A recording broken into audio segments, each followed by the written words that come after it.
What's up guys, welcome to a new video, and with the upcoming launch of the new Insta 360 camera, I wanted to make a quick video addressing how I use 360 cameras and what my expectations are for this camera coming up, because it's looking really exciting. First off, if you didn't know, which you probably did because you clicked on this video, Insta 360 is about to launch a new 360 camera. What it's going to be called, we don't really know. It's quite hard for me to find any leaks of images of this camera online. However, there have been a few creators that have received them and have been creating with them, and there's been some leaked footage of the imagery from this camera, and I have to say it looks really impressive. One of the pain points with 360 cameras is that they have such small sensors, meaning that in low light the image is quite bad, and it's been one of my complaints with the Insta 360 X3, or one of the reasons I'm not using it more often is because by the time you crop in, the image quality is quite low. Now the X4 has a little bit of a bigger sensor, it has films in 8K as opposed to 5.7K, which means you can get a better crop out of it, but I still thought the image quality was quite muddy, so I didn't upgrade to it. But this one, however, the shots that have been shown so far are showing really dark environments being lit up quite well, and I'm wondering if they're using some of the technology from their action camera,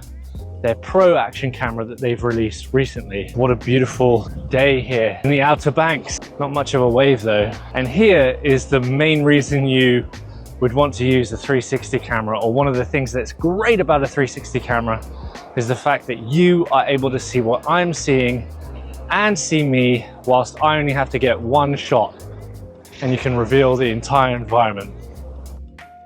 So that leads me on to 360 cameras in general.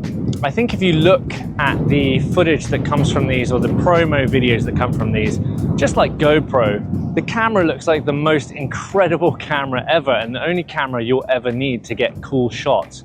However, what I found with 360 cameras is just placing them anywhere doesn't necessarily mean you're going to get epic shots. You have to be quite intentional about where you place the camera and how you film with a 360 camera to really get those cool and unique shots. For the past year or so, I've been traveling with this Insta 360, maybe longer now, and I've got it out occasionally, but not as much as I would have liked. I've often been using my Osmo Pocket 3 or my bigger camera due to the quality. But when I have got it out, it's been in instances where I wasn't really able to put a camera in certain scenarios. For instance, traveling in Asia and trying to get shots of monkeys is pretty much impossible because they're moving around all over the place. In order to get them curious, you have to kind of put a camera on a stick. And if you put a GoPro on a selfie stick, it's guaranteed to shoot away from whatever you're trying to shoot, even if you adjust it. Whereas I found it was really interesting to put the 360 camera right up close to the monkeys, and they get curious, and no matter where the camera is, you're capturing a perspective of these animals. And I thought that was a really good use case as well for these cameras. The other thing that's been a tricky one has been audio. I always thought it would be great to vlog just like this more frequently, but the issue with getting audio into these cameras still remains a pain point. Right now you can probably see in the peripherals or in the edges of this shot that I have my receiver from DJI attached to the selfie stick on this thing, and then another whole device plugged into the side of it. And it doesn't completely eliminate it out of the shot.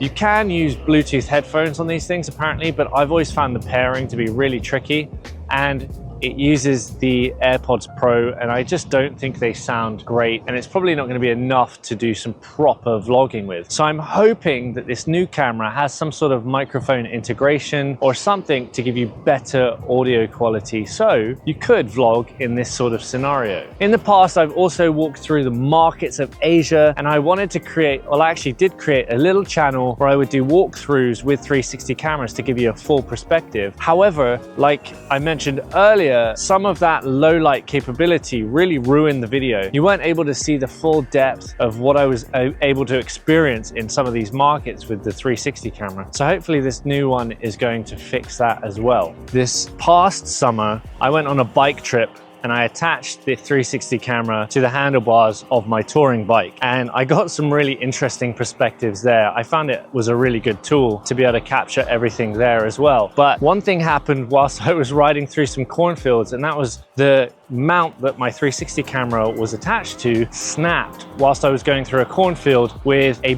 bunch of rocks on the trail, and it scratched one of the lenses on this thing. And because the lenses are integrated into the camera, of course you can't change them, I was stuck with a scratch on my lens, which was really annoying, and it still remains there to this day. However, the new camera apparently has replaceable lenses, so that should fix that problem. So what do you think? Are you excited about this new camera? Is it something that you'll be buying potentially?